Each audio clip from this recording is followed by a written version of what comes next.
problem with politically correct people is that they're too busy hating themselves to see the real injustices occurring in the world. Ravi Crux.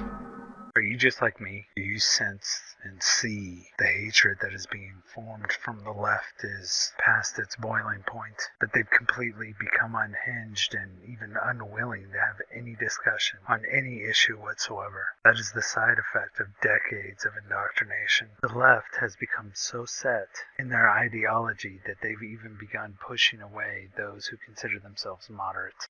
What I'm about to read to you is a moderate's response to the loss of her friends during this current political climate. I think it is indicative of the types of events that are occurring to those that may not consider themselves right or left.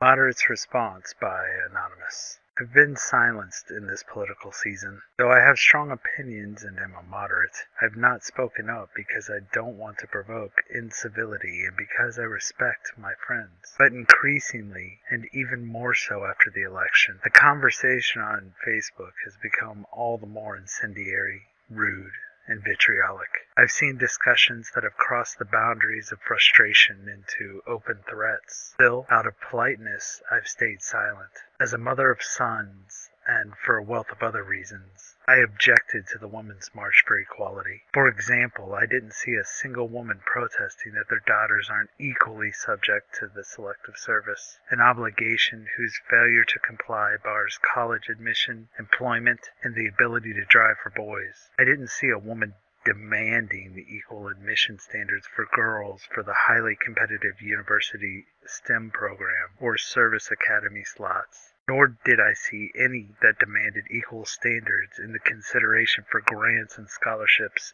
for these programs. I recognize there is inequality. From my point of view, in this unstable world, the greatest disparity is that my son can be forced to fight and die for this country, a concern comfortably removed for mothers of daughters. If the welfare of one's sons isn't a woman's issue, I don't know what is, though nowhere was this represented by the marchers. Women bear the burden of pregnancy. I don't believe it should be forced on them, but the life that results from a pregnancy shouldn't be viewed as a side effect to be treated like an allergic rash. It is not that I'm pro-life as much as I am pro-responsibility. If you put yourself at risk, use a protection. With all that is available to prevent it before and immediately after sex, abortion shouldn't be that big of an issue. The views of Planned Parenthood are extreme. Though they were well represented, this march did not allow a moderate pro-life group to attend. In so doing, they made it clear that not only did they not represent all women, they outright rejected the views of many. I saw and reposted one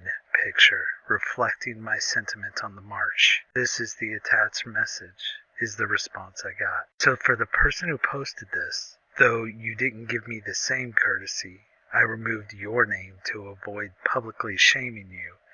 Just know that you are part of a group that is silencing reasonable people. You know me, and I know you. My education level far exceeds yours. I am hardworking and honorable. I am a devoted mother. I am reliable. When those around me experienced difficulty, I helped them. I didn't brag, take out an ad, charge, or ask for favors in return. I just helped. I'm not nasty. To the contrary, I am very decent, and I don't need you to approve of me. So when you say you don't need my kind, you're not disparaging me. I know full well what I am, but I question you. You might want to rethink your standards and the contribution you're making to an environment of absolute intolerance, where free speech of reasonable people is stifled in the name of civility. Because you've shown me that I've become a subspecies unless I agree with you. I don't think your point of view is annoying anymore.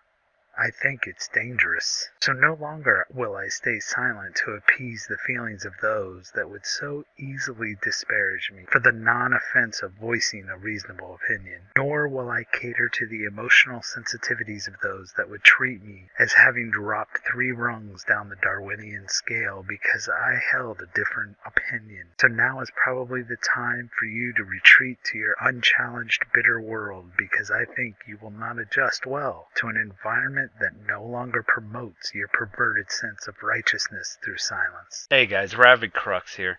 If you'd like some of the material that I'm putting together, feel free to add me up and subscribe on the various social media websites. You can find me on Gab, Twitter, VidMe, and YouTube. Thanks again. Ravi Crux. Indoctrination is everywhere.